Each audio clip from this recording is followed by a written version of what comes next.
संतों का उपदेश। महात्मा चाहे किसी जाति, धर्म, देश या समय में क्यों न आए हों, सबका एक ही संदेश और एक ही अनुभव है। वे दुनिया में जाति और धर्म बनाने के लिए नहीं आते और न ही हमें एक दूसरे से लड़ना भिड़ना सिखाने आते हैं, बल्कि वे हमारे अंदर उस मालिक की भक्ति का शौक़ और प्यार पैदा करने में, इस देह के बंधनों से आज़ाद करके हमें मालिक से मिलाने के लिए आते हैं। लेकिन हम दुनिया के जीव ऐसे मालिक के भक्तों और प्यारों के जाने के बाद बाहरमुखी हो जाते हैं, कर्म कांड में उलझ जाते हैं और उन महात्माओं के असली अनुभव और उपदेश को बिल्कुल भूल जाते हैं। उनकी असली शिक्षा और रूहानियत को जातियों और देशों के छोटे छोटे दायरों में बंद करने की कोशिश करते हैं और एक दूसरे से लड़ना भिड़ना शुरू कर देते हैं। जिन महात्माओं की शिक्षा सारे संसार के लिए होती है, उनके उपदेश को जब हम छोटे छोटे दायरों में बंद करके कौमों मज़हबों की शक्ल देने की कोशिश करते हैं, तो इससे ज़्यादा उन महात्माओं के साथ हम और क्या बेइंसाफ़ी कर सकते हैं। यह सब कुछ हम अपने पेट के खातिर या मान बढ़ाई के लिए करते हैं। अगर हम तंग दिली को छोड़कर किसी भी महात्मा के अनुभव की खोज करें, तो पता चलेगा कि हर एक महात्मा का एक ही उपदेश है, एक ही संदेश है। महात्मा समझाते हैं कि यह जो सारी रचना है, जिस दुनिया को हम चलती फिरती देख रहे हैं, यह सब अपने आप ही पैदा नहीं हुई।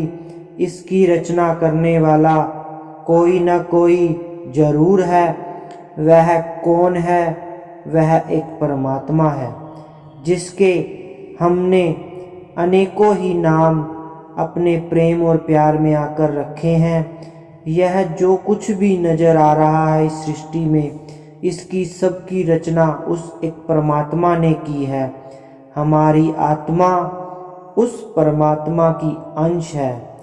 हम उस सतनाम रूपी समुंदर की बूंदें हैं, उस एक ही सूरज की किरणें हैं। कबीर साहब फरमाते हैं, कहू कबीर इहू राम की अंशु।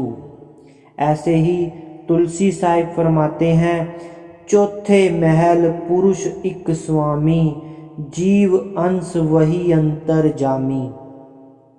ऐसे गोस्वामी तुलसीदास जी भी रामचरितमानस में लिखते हैं, ईश्वर अंश जीव अविनाशी, चेतन अमल सहज सुख राशि।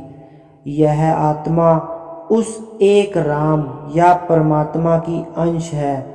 गुरु नानक साहिब भी यही उपदेश देते हैं, आत्म मही रामू राम मही, आत्म चिनिसी गुरु बिचारा। आत्मा के अंदर वह परमात्मा है और परमात्मा के अंदर यह आत्मा है। मिसाल के तौर पर कहा जाए, एक बड़ का पेड़ कितना ही बड़ा क्यों ना हो, लेकिन उसका बीज कितना छोटा होता है। अगर कोई हमें यह बताए, यह समझाए कि इस छोटे से बीज के अंदर इतना बड़ा बड़ का पेड़ है, तो आसानी से हमारी समझ में नहीं आता। लेकिन जब हम उस बीज को ज़मीन में बोते हैं, तो वह छोटा सा पौधा बनकर पालन पोषण पाकर कितना बड़ा बड़का पेड़ बन जाता है। फिर हमें पता चलता है कि उस छोटे से बीज में इतना बड़ा बड़का पेड़ है और पेड़ के अंदर बड़ का छोटा सा बीज है। इसी तरह गुरु नानक साहिब फरमाते हैं कि जब संतों के उपदेश पर चलकर हम अंदर खोज करेंगे, तब हमें पता चलेगा कि परमात्मा के अंदर आत्मा है और जिस परमात्मा की हमें खोज है वह हमारी आत्मा के अंदर है। तो हमें अपनी आत्मा को उस परमात्मा से मिलाना है और संतों के उपदेश को पूरा करना है, उनकी हुक्म में रहना है।